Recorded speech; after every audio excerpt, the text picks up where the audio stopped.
पॉलीकैब के नंबर्स के बाद मैनेजमेंट जुड़ रही है। मेरे साथ दो मेहमान होंगे। एक का नाम है जो कि कंपनी के सीएमडी हैं, उनका नाम है इंद्र जय सिंघानी, और साथ ही साथ पॉलीकैब की ईडी एंड सीएफओ भी हमारे साथ होंगे जिनका नाम है गंधर्व टोंगिया।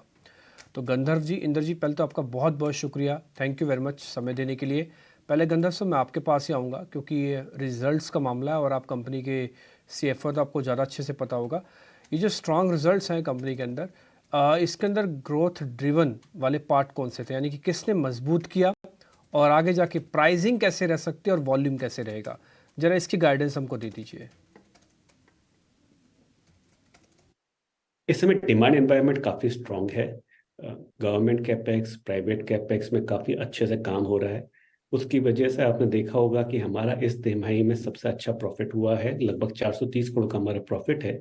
टॉप लाइन लगभग 4200 करोड़ की है। इसके अलावा एक्सपोर्ट्स पे भी काम हो रहा है। एक्सपोर्ट्स अभी हमारे को लगभग 8 से 10% कंट्रीब्यूट करता है टॉप लाइन के अंदर। डोमेस्टिक बिजनेस में अगर सिर्फ केबल एंड वायर बिजनेस की बात करें तो केबल एंड वायर बिजनेस में लगभग 30% वॉल्यूम ग्रोथ रजिस्टर किया होगा। एफएमईजी जो दूसरा हमारा एक बिजनेस है, वहां पे थोड़ी सी सॉफ्टनेस है, पर लगता है कि आगे की तिमाहियों में उस बिजनेस में भी बढ़ोतरी का स्कोप है। ओवरऑल आउटलुक काफी रोबस्ट है। हम प्रोजेक्ट लीप के अंदर 20,000 करोड़ का कारोबार करना चाहते हैं वित्तीय वर्ष 2026 तक। हमें लगता है उससे पहले भी ये अचीव होने की गुंजाइश बनी हुई है।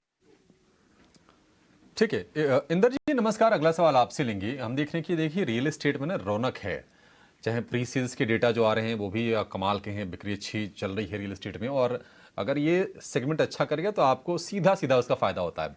जरा इस पर आप अपना नजरिया शेयर कीजिए, और दूसरा ये भी बताइए कि इस ग्रोथ को देखते हुए क्या कोई आप कैपेक्स भी करने जा रहे हैं, कोई क्षमता विस्तार करेंगे आप हाल फिलहाल? इस टाइम पे तो बहुत अच्छी है।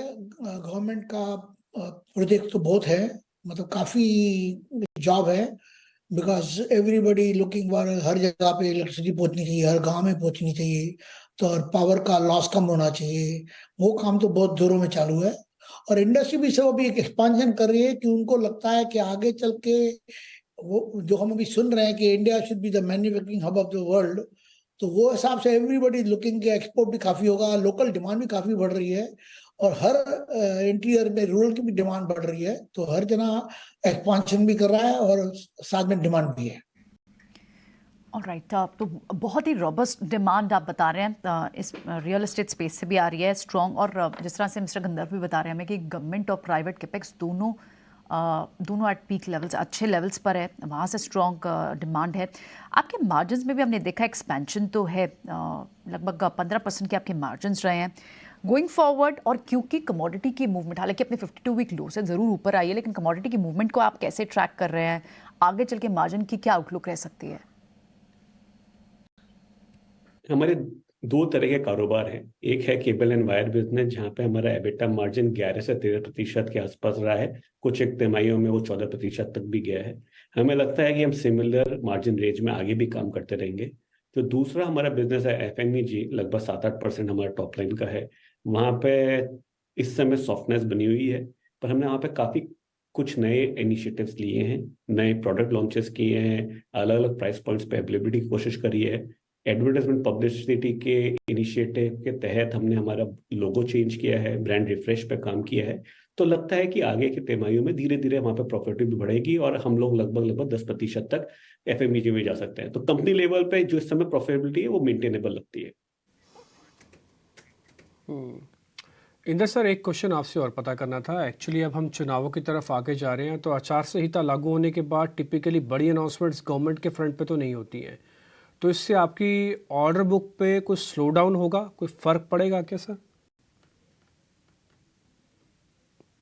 लोकल में थोड़ा इम्पैक्ट आएगा, बाकी जितने भी गवर्नमेंट के प्रोजेक्ट है वो तो सारे ऑर्डर इश्यू हो चुके हैं, सारे काम जोर शोर में चल रहे हैं कि उनको काम फास्ट करना है। तो गवर्नमेंट ने सब जगह फंड भी दे दिए है, सब स्टेट को फंड दे दिया है, तो गवर्नमेंट के काम में प्रोजेक्ट में तो कोई भी कमी नहीं है, बहुत ऑर्डर्स है और सब कॉन्ट्रैक्टर के पास बहुत ऑर्डर है, मतलब कंटिन्यूस काम चलते रहेगा। ठीक है गंधर्व सर, एक आखिरी सवाल आपसे। आप ये बताइए कि अब तो चूंकि आप इंटरनेशनल भी कारोबार करते हैं, आपके एक्सपोर्ट ठीक ठाक देखने के पिकअप कर भी रहे हैं, वहां से आप किस तरह की ग्रोथ देख रहे हैं और क्या आपको लगता है कि ये ग्रोथ का अगला ड्राइवर आपका अंतर्राष्ट्रीय कारोबार ही होगा? आप बिल्कुल सही कह रहे हैं। चाइना प्लस वन से देश के लेवल पे, हमारी इंडस्ट्री के लेवल पर, हमारी कंपनी के लेवल पे काफी पॉजिटिव है। एक्सपोर्ट्स 5-7 साल पहले लगभग 2-3% हुआ करता था हमारे कुल कारोबार का, अब लगभग 8 से 10% के आसपास बना हुआ है। पहली तिमाही से दूसरी तिमाही में भी हमारे एक्सपोर्ट्स में 14% की बढ़ोतरी दर्ज हुई है। आगे के क्वार्टर में भी धीरे धीरे एक्सपोर्ट्स में बढ़ोतरी आती रहेगी। ये आगे चल के कम से कम 10% हमारे कुल कारोबार का रहेगा। चलिए, बहुत बहुत शुक्रिया मिस्टर जय सिंघानिया और गंधर्व जी, बहुत बहुत शुक्रिया आप दोनों का ही। आज दोनों ने समय दिया। एक बड़ा वेल्थ क्रिएटर रहा है पॉलीकैब का स्टॉक, और इस नंबर्स के बाद थोड़े और इनसाइट्स मैनेजमेंट से मिलते हैं तो आगे की डायरेक्शन व्यूअर्स के लिए, शेयर होल्डर्स के लिए, पार्टिसिपेंट्स के लिए बेहतर होती है। बहुत बहुत शुक्रिया आप समय देने के लिए।